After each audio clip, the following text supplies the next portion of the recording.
What if you died and got reincarnated again, and again, and again?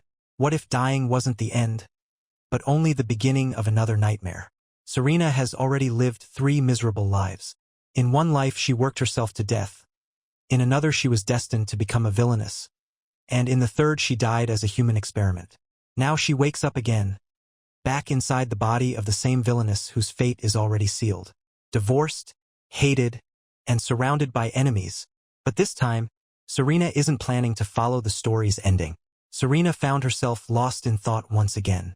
No matter how much she tried to rationalize it, everything still felt overwhelming. People often said that reincarnation was a rare blessing, something that might never happen even once. Yet she had already experienced it 3 times. Each life had carried its own hardships, its own unique weight. Because of that, there had once been a time when she desperately wished for everything to end. But when her eyes opened again, she had been reborn into a 4th life. She could not understand how such a thing had happened. And to make matters worse, the situation was far from ideal. Once again, she had been written into the role of a villainess. Serena Lavernia. Her first life had been nothing short of miserable. Back then, she had essentially lived like a slave in disguise. In truth, she had been a graduate student surviving on a painfully small salary of 400,000 won. For years, she had worked like a servant under her demanding advisor. Night after night, she had pushed herself far beyond her limits. Endless work, sleepless nights, and constant pressure slowly destroyed her body, until one day her vision blurred. Dizziness took over, and eventually, she collapsed and died from sheer exhaustion.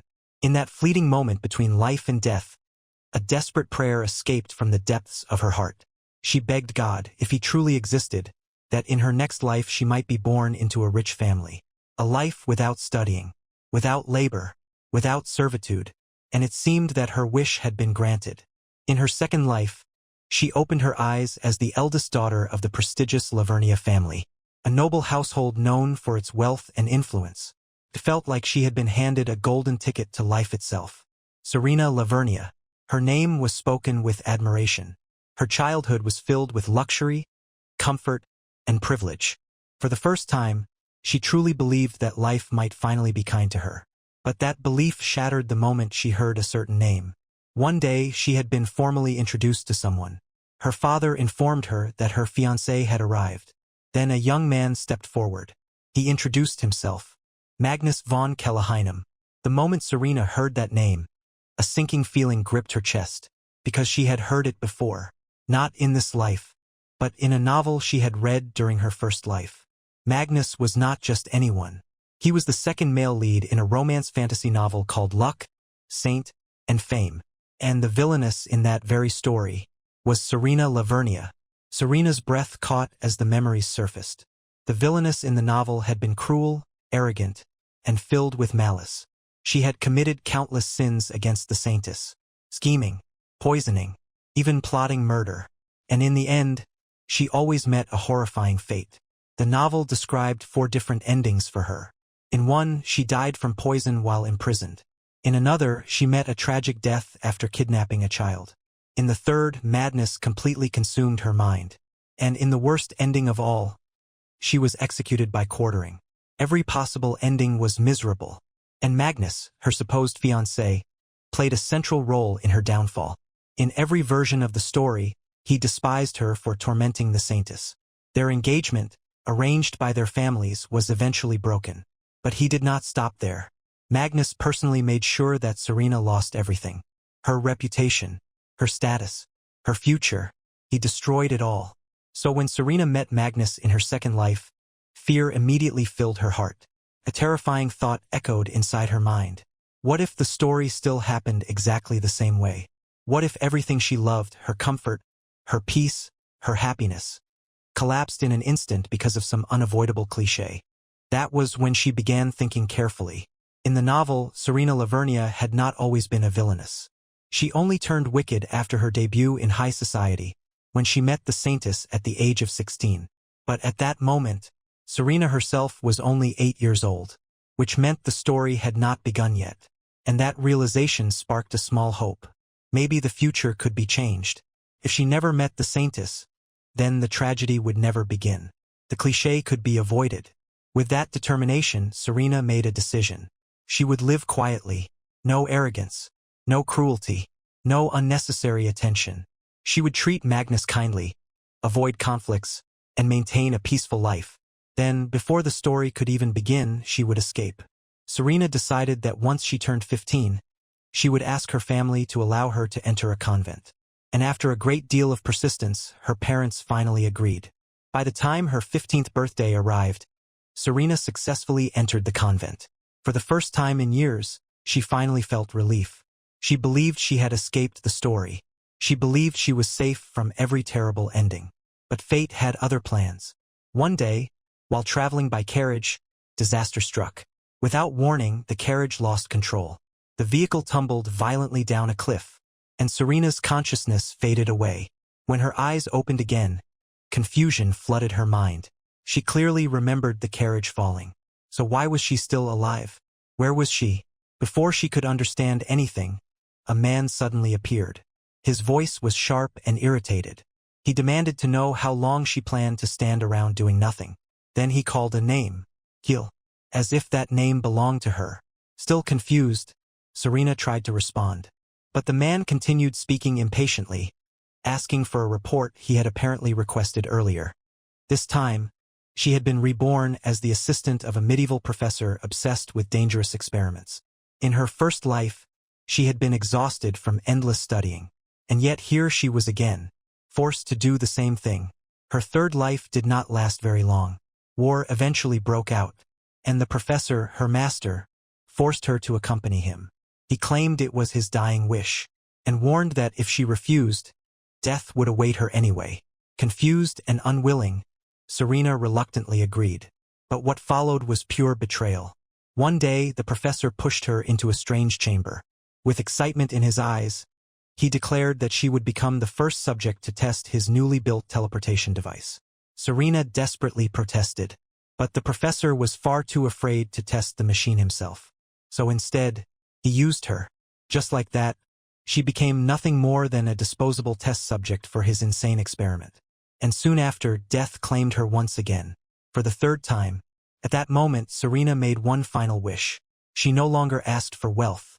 She no longer wanted comfort. All she wanted was rest. She begged for eternal peace.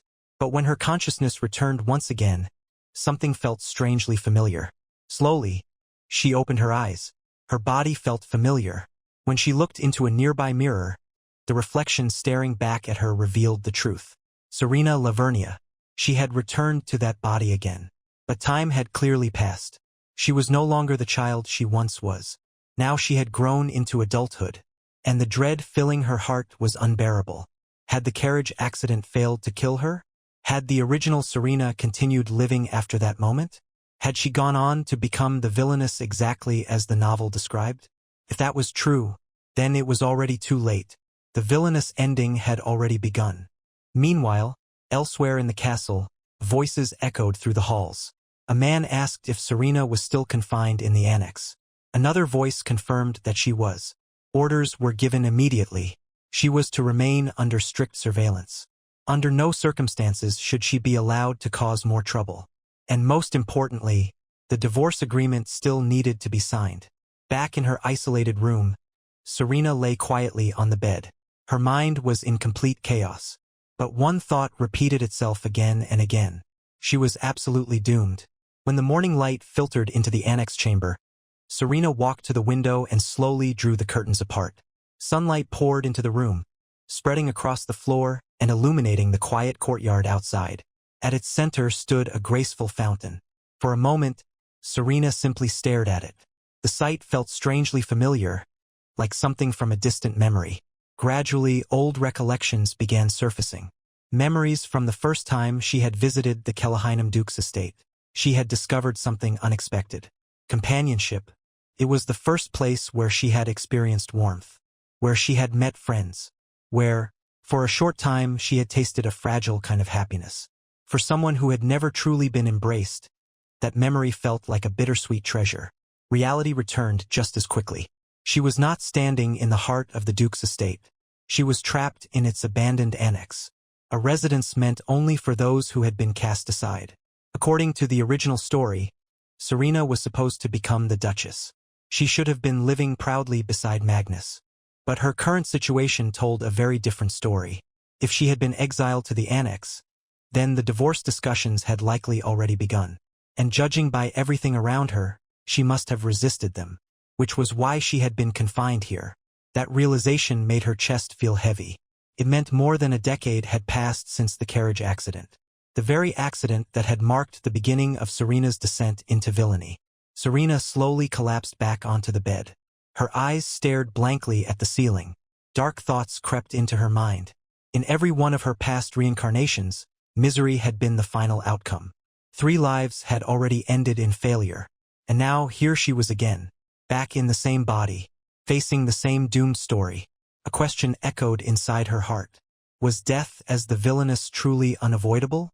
Was this cruel cycle something she could never escape? Her hands slowly clenched into fists. Desperation rose within her chest. Then suddenly Serena sat up. Her eyes sharpened with determination. No, she refused to die like this. The worst had not happened yet. And if the very bottom still lay ahead, then perhaps there was still time to change something. Her thoughts turned toward the original story. She remembered exactly how Serena Lavernia had fallen. Magnus had eventually reached his limit. Unable to tolerate her wicked actions any longer, he had demanded a divorce. Once her cruelty became public knowledge, her own family abandoned her. They stripped away her title, her wealth, her protection. And just like that, she was left with nothing. A disgraced noble with nowhere to go. The memory burned fiercely in Serena's mind. The last time she had tried to change the story, she failed. Back when she was 15. But this time would be different. This time she would succeed. She silently made a vow to herself. She would reshape her future. And this life would finally be lived peacefully. When the maids arrived, they looked noticeably nervous. Their voices trembled as they carefully asked what she needed. Serena looked at them calmly. Then she gave a simple instruction. She needed to go to the main mansion. The maids visibly stiffened. Discomfort spread across their faces. But none of them dared to refuse. Inside the main mansion, the atmosphere was strangely restless. Lottie, the newly appointed household butler, immediately noticed the unusual disorder. Servants were whispering among themselves. Others were lingering in the halls instead of returning to their duties. Lottie frowned. He demanded to know why everyone had abandoned their work. But before anyone could answer him, his gaze shifted toward the entrance. And that was when he saw her, the woman everyone in the mansion feared. Serena. She stood calmly in the hall, her presence alone making the air feel heavier. One of the attendants hurriedly explained the situation. She had not been allowed to enter. The Duke had given strict orders that she was forbidden from entering the mansion. They had already apologized to her and repeated the order. Entry was not permitted. Lottie's expression darkened. Why had someone who was supposed to remain in the annex come here? Rumors about Serena immediately resurfaced in his mind. Stories every servant in the mansion had heard.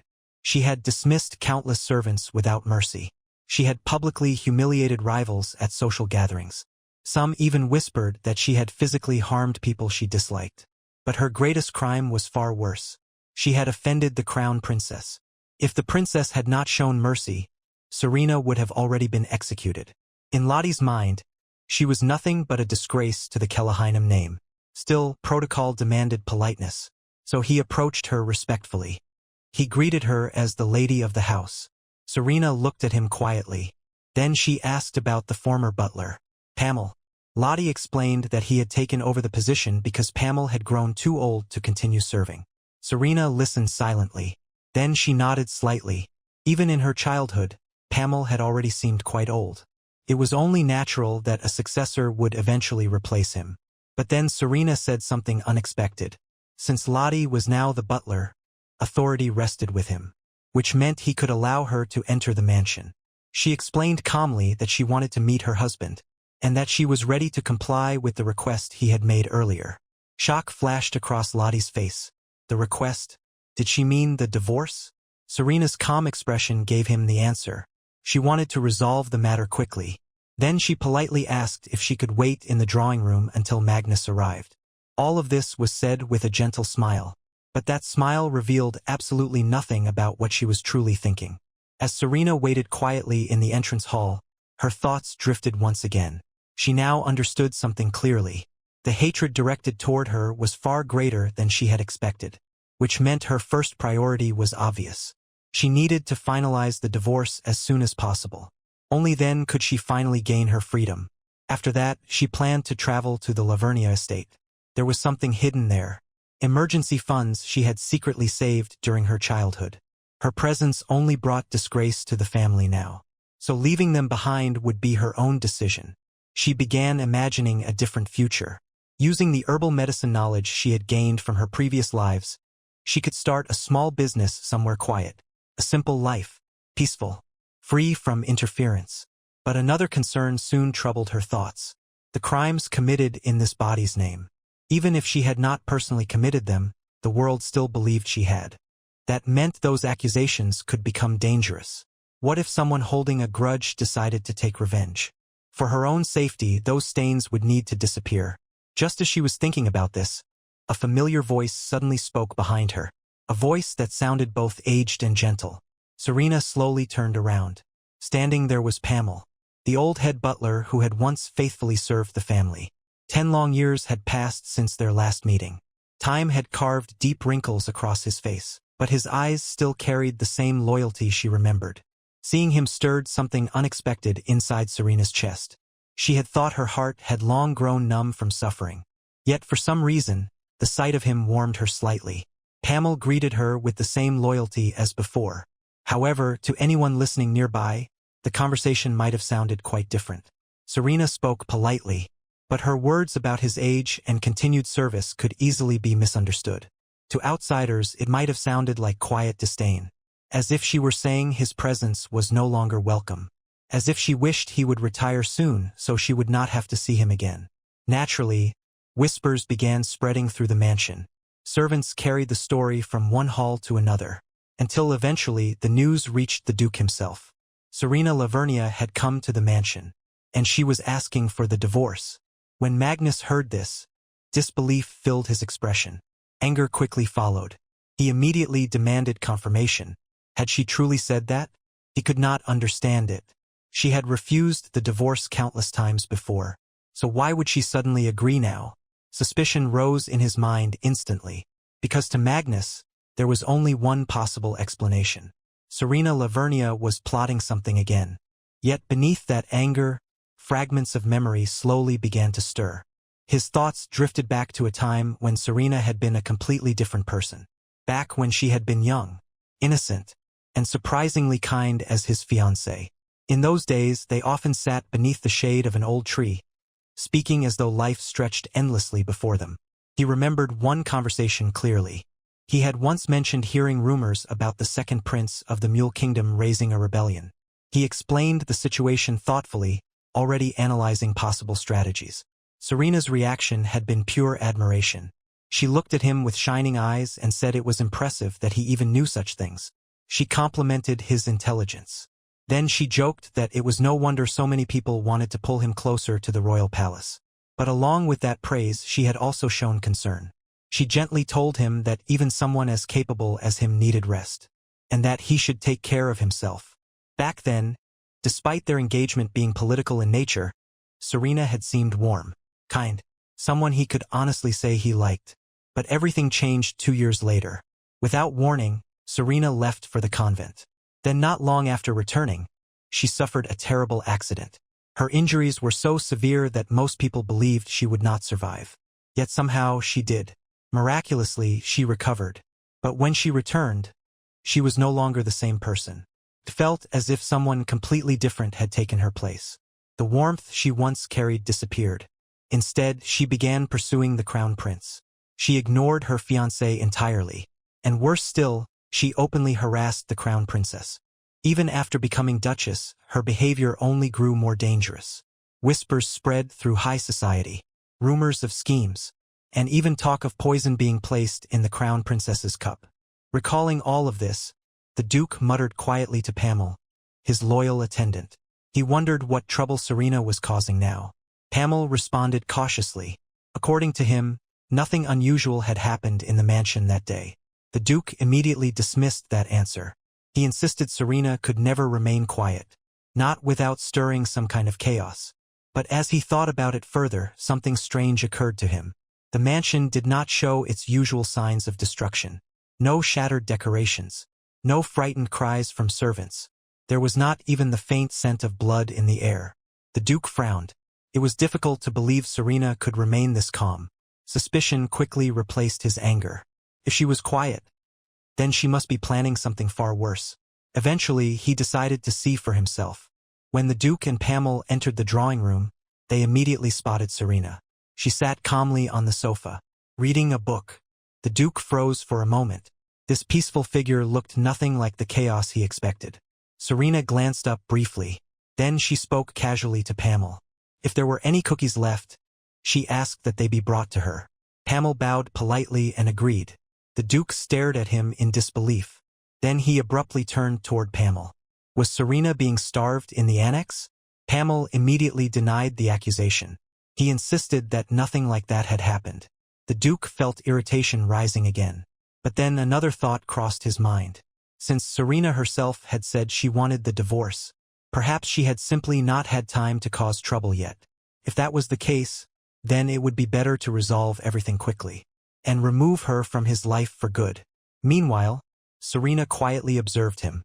Her thoughts wandered in a completely different direction. Since childhood, she had always considered him handsome.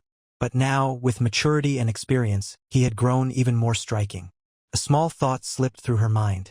Surely many young women had shed tears over him. Finally, she spoke. She remarked that it had been a long time since they last met. Then she politely asked if he had been well. The Duke's expression remained cold. He replied that it was surprising she could still speak such words so casually. The response made Serena pause. A faint regret surfaced inside her. Perhaps she had said something unnecessary. Her thoughts sank into quiet reflection. She remembered the terrible things she had done. All the cruel actions. Even the attempt to poison someone. Yet when she traced her life further back, she found only pain. In another life, she had lived as a research slave. Even as Lady Serena, she had never truly received her father's affection. Hatred had followed her everywhere. So why did her chest feel slightly tight now? Why did she feel unsettled when she had grown so used to being despised? Her thoughts were suddenly interrupted. The Duke reminded her coldly why she was there. Had she not come for the divorce? Serena nodded calmly. Yes, that was exactly why she came. Without hesitation, the Duke pushed the divorce papers toward her. He ordered her to finish it quickly, then disappear. Serena looked at the documents. But before signing, she hesitated. Then she made a small request. The Duke's brows furrowed. Did she really think she still had the right to ask for favors? Serena quietly explained. It was nothing major. She simply wished to remain in the annex during the reflection period before leaving. Inside her mind, she admitted the real reason. Her savings were small. Finding a place immediately would be difficult. After a moment of silence, the Duke agreed. She could remain in the annex for the 3-month reflection period. That was the customary arrangement. He also added that alimony would be provided according to the law. Serena blinked in surprise. Alimony? Even after everything she had done? The Duke simply shook his head. He said he had never truly understood her. Not even after all these years. Serena lowered her gaze. Then she calmly signed the papers. Everything was finished. She stood up and said she would take her leave. The Duke impatiently told her to hurry and disappear. Serena walked toward the door. But just before leaving, she stopped. Then she glanced back. She told him something unexpected. During the reflection period, he did not need to worry about her. He was free to date whoever he wanted. The words struck him like a sudden blow. For the first time in a long while, the Duke was completely speechless. He simply stared at her departing figure, as if he could no longer understand the woman she had become. So Serena finally signs the divorce papers and walks away from the Duke, thinking she can finally escape the tragic story she's trapped in. But what she doesn't realize is that the role of the villainess is far from over. Now we see when Serena's final words echoed endlessly in the Duke's mind, that he was free to date anyone he wished. He could not understand how she could say something like that so casually. His thoughts drifted back to their academy days, back when Serena had been fiercely possessive. In those days, she always kept a watchful eye on him. Any woman who approached him risked facing her anger. She would confront them directly, demanding how anyone dared to look at another woman's fiancé. Sometimes the arguments became loud, almost like battles, as if she were defending something precious. One memory stood out clearly. A young woman had once brushed a speck of dust off his clothes. She immediately tried to explain it had only been a simple act of kindness. But Serena had exploded with anger. The Duke tried to calm her. He told her it really was nothing serious. Perhaps she was being too harsh. But Serena refused to listen. She even told him to stay out of it. No one had the right to touch him. Eventually, the result was obvious. People stopped showing interest in him entirely. Not because they lacked curiosity, but because they were afraid of Serena. And yet, the strangest part of all, after pushing every woman away from him, Serena herself began chasing the crown prince. The contradiction left a bitter taste in his mouth. So hearing her suddenly say he could date freely felt completely absurd. He could not stop thinking about it. Meanwhile, Serena rested comfortably in her chamber. Her thoughts were far more peaceful. To her, the situation was not a bad start. The reflection period had begun, and the alimony had not yet been delivered. But it was only a matter of time. Soon she would be able to leave the Lavernia name behind. And once she escaped, she would finally move further away from the original story. Her thoughts turned toward practical matters. How would she earn money? As she considered this, she remembered something. Pamel's hair had seemed thinner than before. Perhaps he was experiencing hair loss. Treatments for that problem barely existed in this world. But she knew something others did not. She could make one herself. Among nobles, such remedies would be extremely popular and extremely profitable. While thinking about this, Serena noticed something strange. A bunny doll was sitting quietly on a chair in her room. She frowned. Had that always been there? Slowly, she approached it. An uneasy sense of familiarity crept into her mind. Then a memory surfaced. Just before the carriage accident, she had seen a doll like this, right before losing consciousness. Her unease deepened. Why would something like that suddenly appear here? Instinct told her this object meant trouble. So without hesitation, Serena picked up the doll. Then she walked to the window and threw it outside. Immediately, she felt a sense of relief. She lay down on her bed again, feeling slightly better. Until she completely escaped the original story, she planned to focus on her own goals. For now, all she wanted was rest. But it seemed the bunny doll had other plans. The next morning, while Serena was still sleeping, the doll appeared again and began trying to wake her. She tried to ignore it, but the persistent noise eventually dragged her half awake. When she opened her eyes and saw the doll again, disbelief filled her face. She clearly remembered throwing it away. Yet here it was. Once again, she grabbed it by its long ears, then stared at it suspiciously. The doll suddenly opened a small book. Words appeared on its pages. Congratulations. It declared that she had been chosen by the World Tree. Serena blinked in confusion. Nothing like this existed in the original story. She immediately dismissed the claim. She refused to believe such ridiculous nonsense. But the doll insisted she should at least listen. Reluctantly, she agreed. Then the doll explained.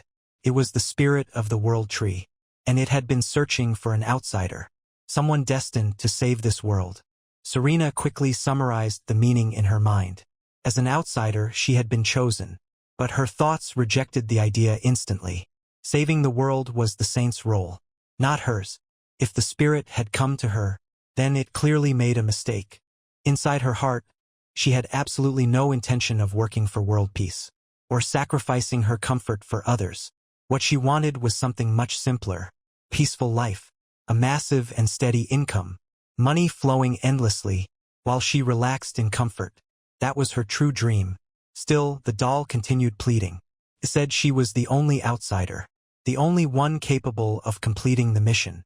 And if she succeeded, she would be allowed to return to her original world. Serena's expression instantly froze. Return? To that miserable life? Anger surged inside her chest. She warned the doll never to mention such a possibility again. In this world, even if she remained the villain, she could live quietly. To her, the world simply was not worth saving. But the doll refused to give up.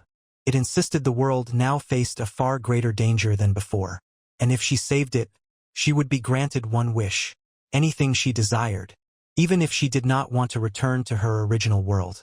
Serena paused. Her thoughts shifted slightly. She already had plans to build a peaceful life through herbal medicine. But suddenly, another feeling rose from deep inside her heart. Revenge. Two names immediately surfaced in her mind. Kim Kyolsu, the man who worked her to death, and Lamelin, the one who treated her like a disposable experiment. Hatred burned quietly inside her. She turned back toward the doll. Then she asked a question. Was it possible to bring someone from another dimension? The doll hesitated, then nodded. The World Tree's power could grant that wish.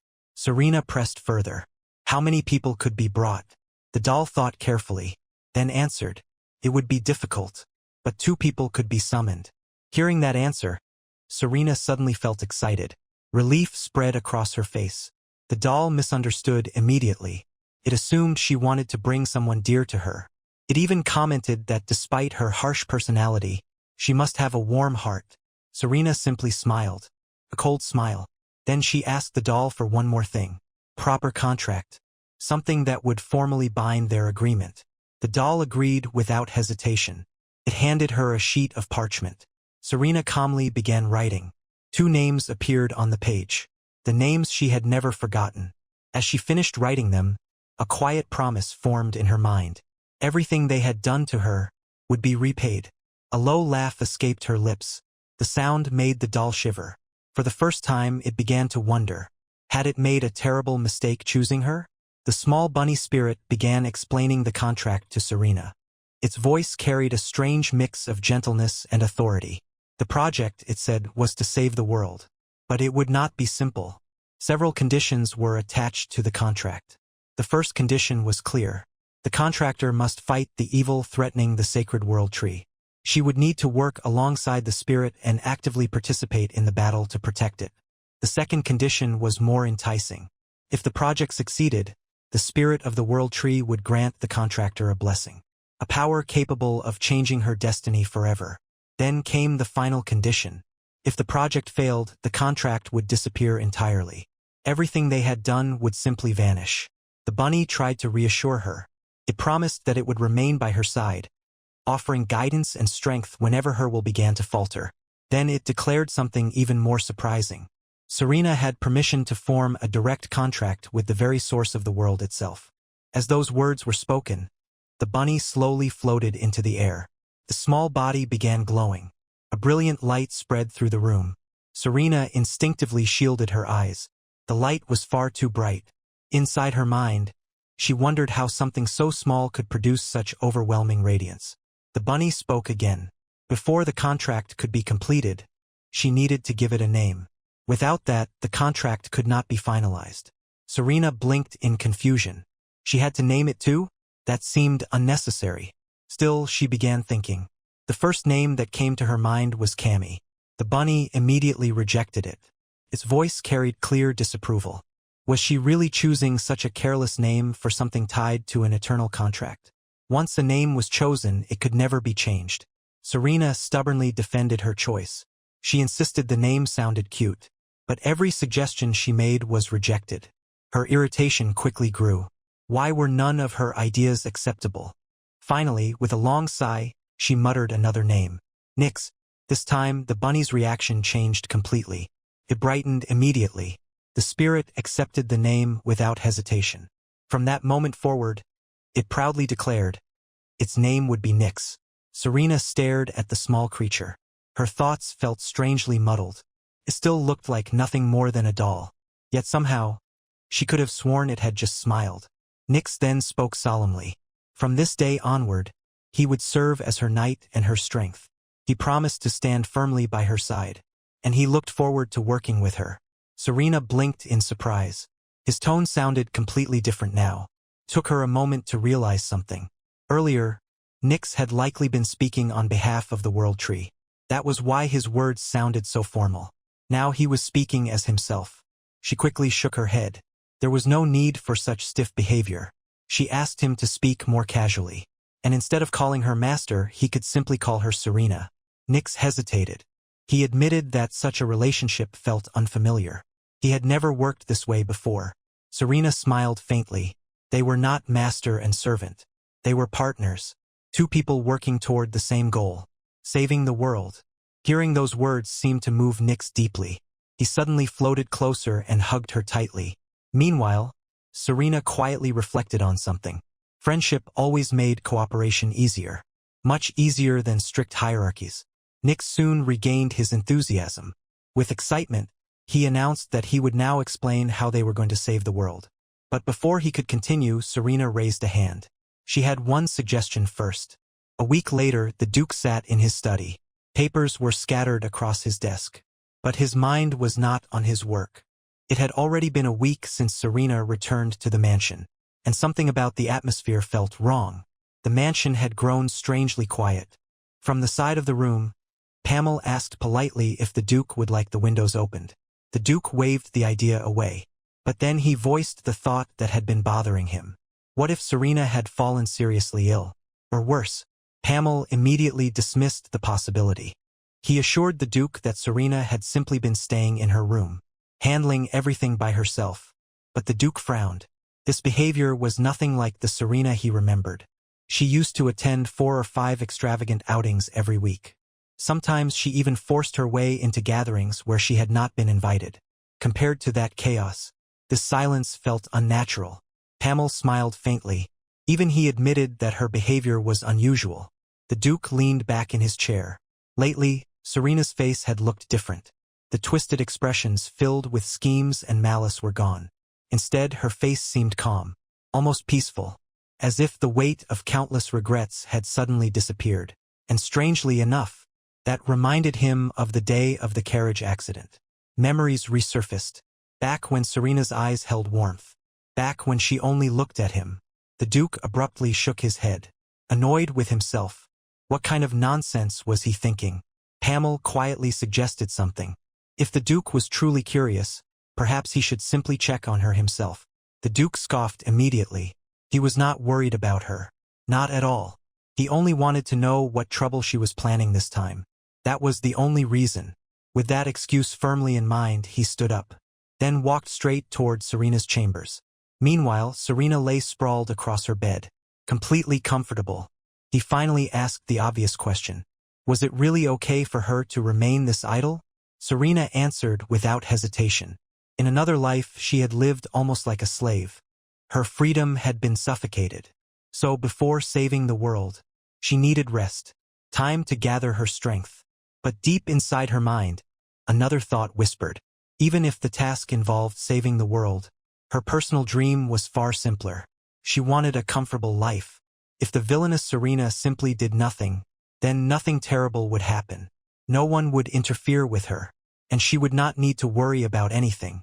If that peaceful life could last forever, that would be perfect. Her thoughts were suddenly interrupted. Someone knocked on the door.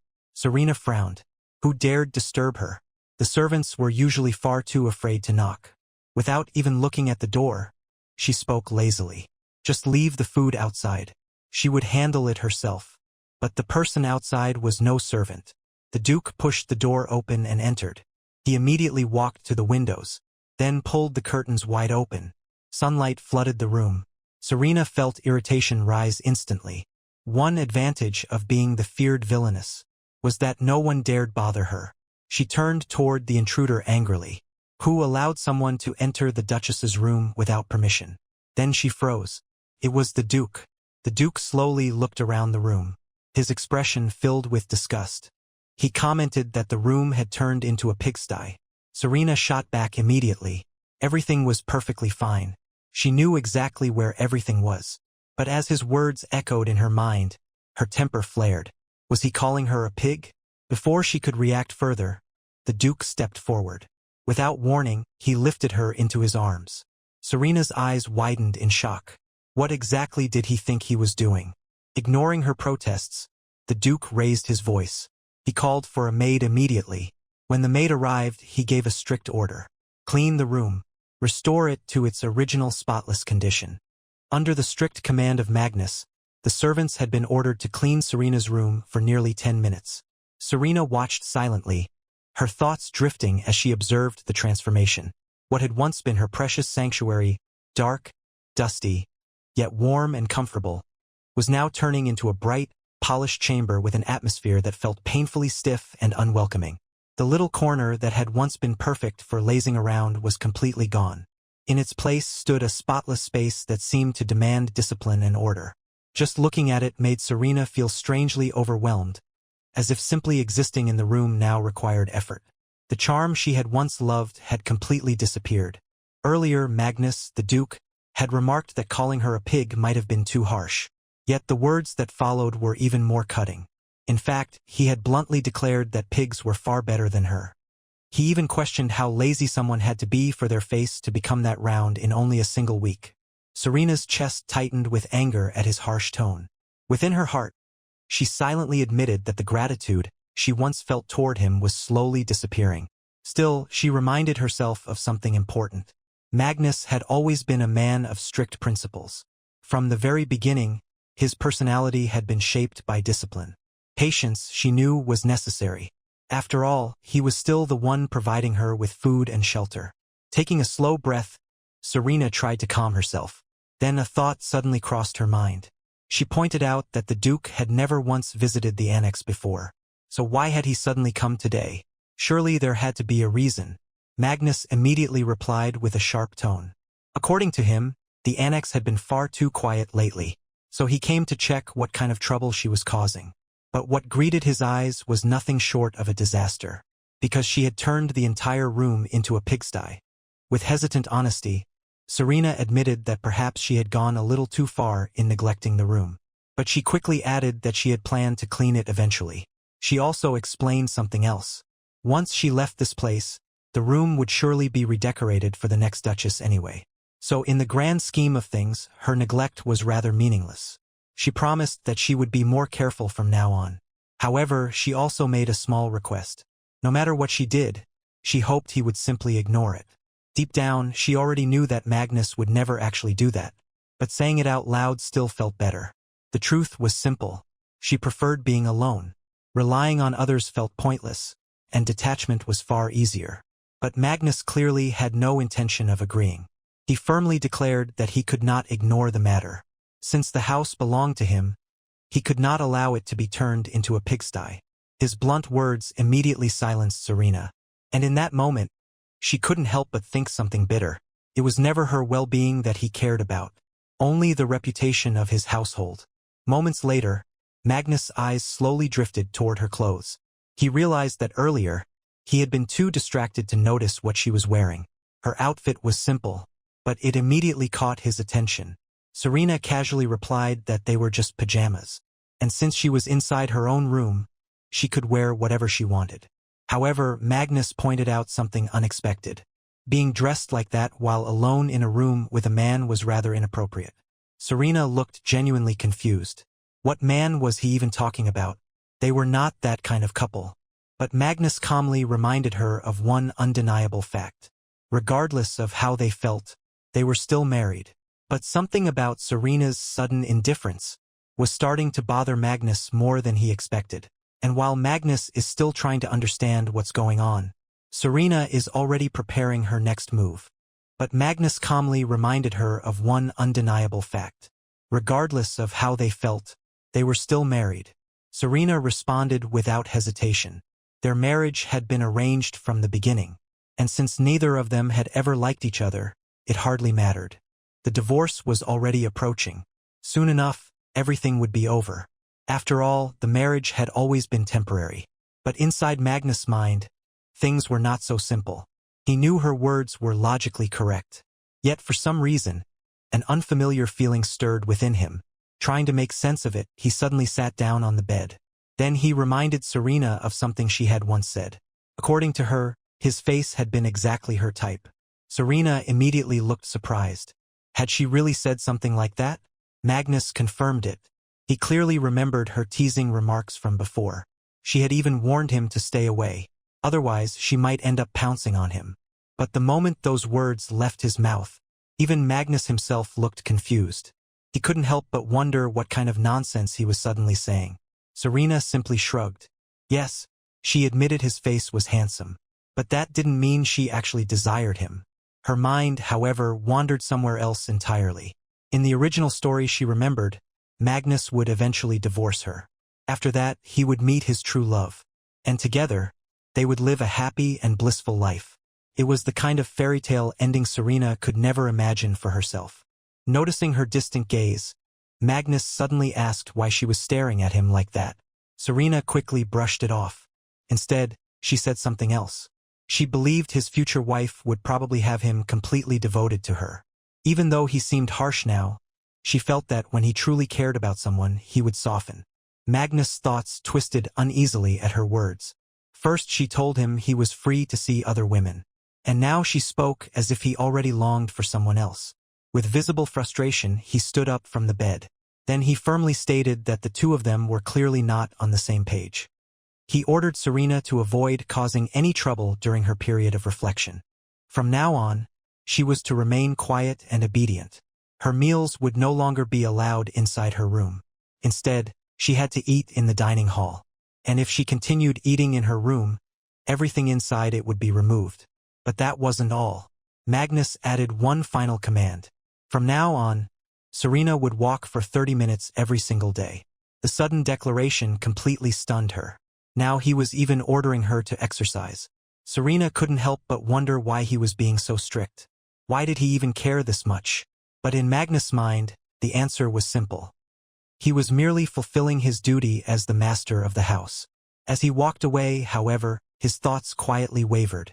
Deep down, he admitted something to himself. Those measures had not actually been necessary. But seeing flashes of the old Serena unsettled him. And following Pamela's advice seemed to be complicating everything even more. Not long after that, the small bunny appeared again. It perched itself on top of a book and spoke in its usual whimsical tone. The bunny pointed out that Serena's earlier words suggested she would no longer be hibernating. Serena sighed and admitted the truth. She didn't really have a choice. The landlord had already forbidden it. The bunny immediately hopped with excitement. Proudly announced that the time had finally come to hunt the source of all evil. Serena let out another quiet sigh. She had honestly wanted to relax a little longer, but it seemed the next stage had already begun. The following morning, the Lavernia estate became unusually busy. A butler hurried toward the head butler in a rush. However, he was immediately scolded for making such noise inside the mansion. The young butler quickly apologized. Then he revealed the reason for the commotion. The young mistress, Serena, had finally returned. At the estate gates, servants and retainers quickly gathered. By the time Serena reached the grand entrance, a warm welcome was already waiting for her. She stepped forward calmly. The small bunny rested comfortably in her arms, its long ears twitching with excitement. Serena slowly observed the familiar estate around her. Surprisingly, very little had changed. The tiny bunny resting in her hand suddenly breaks the silence of her thoughts. The small creature asks whether she has forgotten about saving the world while dealing with all her personal problems. The unexpected question makes Serena pause and reflect more deeply. If she can somehow survive the storm, she believes a comfortable life might finally be waiting for her on the other side. Not long after, a butler approaches her and bows politely. "Welcome, Miss Serena." She studies him for a moment, realizing it has been quite some time since they last met. Serena calmly acknowledges that a lot of time has passed. The butler, Slay, nods and agrees. Truly has been a while. Serena lingers at the doorway for a few seconds, quietly observing the situation. But something feels slightly off. No one has invited her inside yet. And that small detail immediately sparks a quiet suspicion in her mind. Why hasn't she been ushered in? Is something different about her today? The spirit that often accompanies her cannot be seen by others. Because of that, misunderstandings happen more often than she would like. For a brief moment, a troubling thought crosses her mind. Has her father banned her from entering the mansion? Slay quickly shakes his head and reassures her. Something like that would never happen. Her visit was simply unexpected, and the staff needed a little time to prepare. He apologizes sincerely for the short delay. But inside his mind, a completely different thought is running. By now, everything inside the mansion should have been rearranged. Serena's sudden visits rarely bring good news.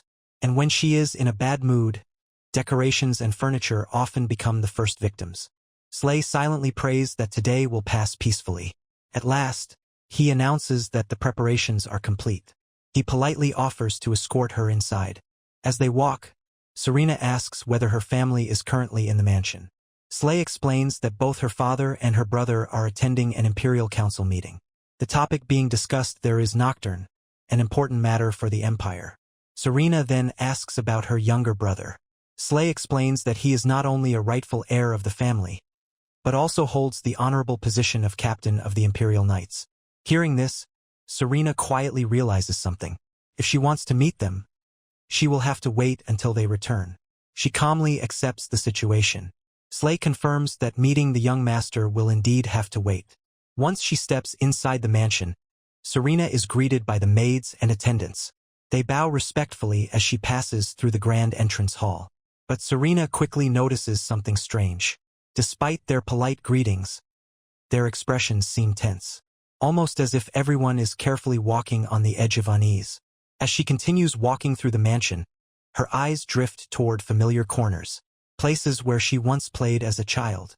Everything looks almost exactly the same, unchanged, untouched by time. A quiet feeling stirs in her chest. She had missed this place, even if only a little. Meanwhile, the maids exchange small whispers among themselves. Seeing Serena in a relatively good mood today brings them quiet relief. They all silently hope the mansion will remain peaceful. But that calm feeling doesn't last very long. Suddenly, Serena turns to Slay with a strange question. Has the Lavernia family fallen into poverty without her knowing? The butler freezes in confusion. The question clearly catches him off guard. He carefully asks why she would think something like that. Serena gestures toward the hallway. The corridor feels strangely empty. The lavish decorations that once filled the space are missing. Slay quickly tries to hide the truth. But inside his mind, the answer is obvious. Those decorations were moved into storage to protect them. Because if Serena became angry, they might not survive the day. He can't help thinking how awkward it is that she noticed so quickly. But Serena's mind has already moved in a completely different direction. If the Marquis family is actually struggling financially, then expecting them to fund her startup would be unreasonable. A new idea quietly forms in her mind. Perhaps she could propose leaving the household willingly. If the family's so-called troublemaker disappears on her own, maybe they would agree to provide her with some business funding in return. To Serena, the plan actually sounds quite reasonable. Meanwhile, Slay continues watching her carefully, and something about her expression deeply unsettles him. The Serena he remembers would have demanded things, complained loudly, thrown tantrums without hesitation. But the woman standing here now feels completely different. Seeing her smile while discussing finances makes him realize something. She truly has changed. Trying to ease the atmosphere, Slay explains that the decorations were only removed for cleaning. The Lavernia family is not facing financial trouble. But Serena simply brushes his explanation aside. There's no need to comfort me, she says calmly. Inside her mind, she quietly believes something else. Once she leaves, the Lavernia family will surely be better off without her. But suddenly, a commanding voice echoes from behind them. Slay immediately turns and bows deeply. The Marquis has arrived. The man who steps forward is Erden Lavernia, Serena's father. His eyes fall on her, and surprise immediately appears on his face. So, you've returned. Serena studies him silently. In her eyes, her father looks exactly the same as before. Nothing about him seems to have changed. She greets him respectfully. It has been a long time since they last spoke. But her father quickly questions her presence. She arrived without sending any notice, without even a message. So naturally, he asks the obvious question. Why has she come here this time? Before Serena can answer, another voice suddenly cuts through the air. Her younger brother has arrived. His tone is sharp, cold, and unmistakably hostile. Serena Lavernia has returned? The sound of his voice strikes Serena deeply. For a brief moment, memories of her childhood flash through her mind. There was a time when things between them were different. A small warmth flickers in her heart. But that warmth disappears almost instantly. Her brother's next words cut straight through it. He says he cannot imagine anyone more unpleasant than her. And then he bitterly asks the question, why did she come here at all? Serena stands there in silence. The sting of his rejection settles heavily in her chest. And once again, the distance between her and her family becomes painfully clear. Her presence immediately draws attention, and the first question is why she came and what she is planning this time. Her arrival is called revolting, and it is said she should have stayed away. As she turns to leave, she is stopped, and someone calls out, "Nocturne." She is told to come to dinner later, but she calls out again to stop. It is asked if the words toward his sister were too harsh, yet he answers calmly that they are simply the truth. He says she only tramples and humiliates others and calls her the disgrace of the family. When it is suggested they should still embrace her because she is family, he repeats the word family with doubt and says he will go in first. Later, he sighs, thinking about how she has not set foot in the mansion for a long time. He questions why she suddenly came and assumes she must have heard something. He calls Slay and asks if he knows the reason for Serena's visit and whether anything was reported. After hearing the answer, he concludes it is exactly as he expected and wonders if she came because of that reason. It is noted that she seems to hate him more than expected, and he questions what she has done. He reflects that they were not always on bad terms and were once quite close.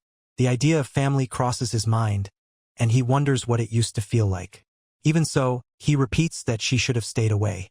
It is said that Serena has done everything possible to disgrace the family's honor and would not appear like this without a reason. After experiencing multiple reincarnations, she concludes that unconditional love does not exist, especially for someone like her. She accepts that she is abandoned every time, even if it is difficult to face. She admits that since arriving, everything has been frustrating, and decides to check on her hidden storage. She reminds herself to focus on her original goal and simply get the money. Meanwhile, he comes to the dining table after being persuaded by his father. Seeing the meal, he questions what it is and wonders if the Kelahinem family has become poor over time. He says he does not remember seeing this much food before and questions whether it is some kind of trick. He calls out to her and she responds. She briefly considers whether the Duke's family might be struggling financially because of the amount of food, but quickly dismisses the thought. He comments that she seems to be eating too much and worries it might upset her stomach. She calmly replies that eating well actually helps the stomach. At the same time, she considers that he might be testing the family's financial condition. He clarifies that he is not being stingy, and she responds that she already knows about financial difficulties, adding that it is not about money. He remarks that it must be difficult for a daughter like her and implies that even basic food might be scarce. When she reacts, he questions what she means. She says she must have eaten too much without realizing and calls herself the family's nuisance and troublemaker. She adds that compared to the other daughter, this level of shame is nothing. He looks at her with suspicion and asks what is wrong with her, wondering if she is mocking him and thinking she has fallen too far. As the tension rises and they openly show hostility toward her, she realizes this is the perfect moment to bring up her proposal. She apologizes if she offended them and says she has something to suggest. He immediately responds that he expected this, saying it was clearly her purpose from the beginning and that he already knows how to deal with her. She thinks to herself that this is exactly what one would expect from the head of the family. She says it will not take long, and he asks directly how much she needs.